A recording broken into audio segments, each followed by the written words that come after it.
Çin'in sözde eğitim merkezi adı verdiği Nazi kamplarında 2 yıldır hapsettiği Uygur Türklerinin durumu bir kez daha yürek burktu.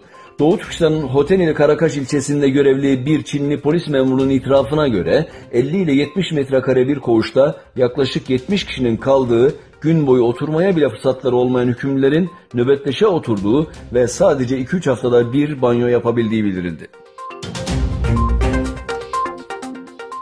Nijerya'nın kuzeydoğusundaki Borno eyaletinde Ramazan bayramı kutlamalarını hedef alan bombalı saldırılarda 20 kişi yaşamını yitirdi, 48 kişi ise yaralandı. Henüz saldırı üstlenen olmazken Boko Haram örgütünden şüpheleniliyor. İsrail Başbakanı Netanyahu, Rusya Devlet Başkanı Vladimir Putin ve Amerika Birleşik Devletleri Dışişleri Bakanı Mike Pompeo ile telefonda görüştü. Jerusalem Post'a göre Putin ve Pompeo ile görüşmeleri sırasında İsrail'in Suriye politikalarının ilkelerini tekrarlayıp açık biçimde dile getirdiğini belirten Netanyahu, ilk olarak İran tüm Suriye'den geri çekilmeli dedi. Guatemala'daki Fuego yanardağının patlaması sonrası başlatılan arama çalışmaları sona ererken ölü sayısı 110'a ulaştı.